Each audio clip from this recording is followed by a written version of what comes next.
The village of Whispering Pines was a place of quiet beauty. Nestled at the edge of a sprawling forest, it was a town where life moved at a slower pace. Days were filled with the songs of birds and the rustling of leaves. Nights were peaceful, cloaked in the soft glow of moonlight. But this tranquility hid a dark secret.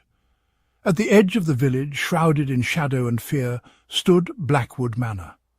Blackwood Manor was more than just an old house. It was a looming presence, a spectre that haunted the edge of the village consciousness.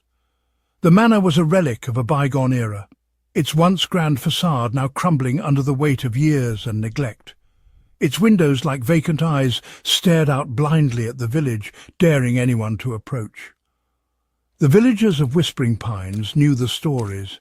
They whispered them to their children in hushed tones, warning them to never stray too close to the manor, especially not after dark. For Blackwood Manor was not just a house, it was a prison, a place where souls were trapped, unable to find peace. Blackwood Manor cast a long shadow, both literally and figuratively. The trees surrounding the manor seemed to twist and contort, their branches reaching towards the house like grasping claws. The air around the manor was always cold, even in the heat of summer, and a perpetual mist clung to the ground, as if the earth itself was exhaling a breath of fear. Strange sounds emanated from within the manor's depths. At night, the villagers would lie awake, listening to the wind whistling through the broken windows, imagining they heard whispers and moans carried on the breeze. Some spoke of seeing flickering lights in the windows, like ghostly flames dancing in the darkness.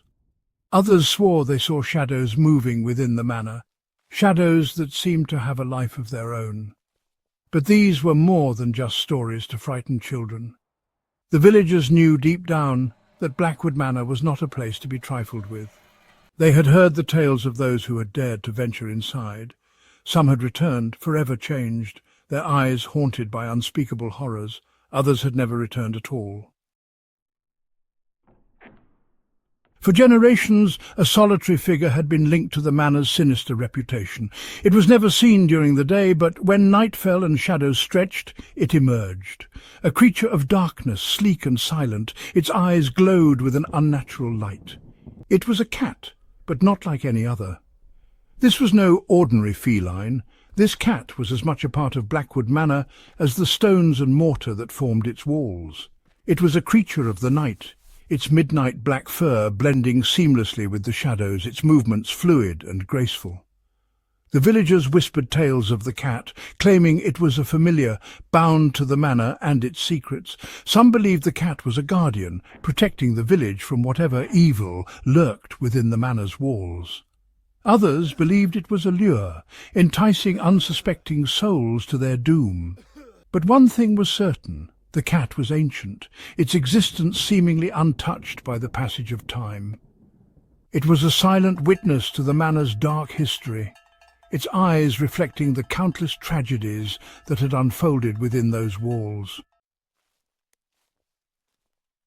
Daniel, a weary traveller, was caught in a sudden storm.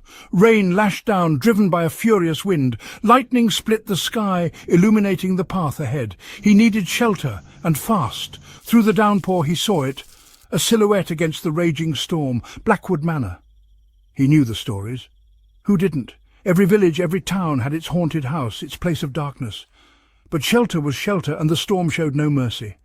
As he approached the manor, he noticed something in the shadows, two eyes burning bright, watching him. The cat.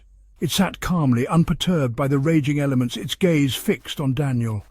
Daniel hesitated. The cat's unwavering stare sent a shiver down his spine, but the storm raged on, and he had little choice. Mustering his courage, he pushed open the creaking gates and stepped onto the grounds of Blackwood Manor. Behind him, a shadow stirred, following him into the darkness. The cat had entered the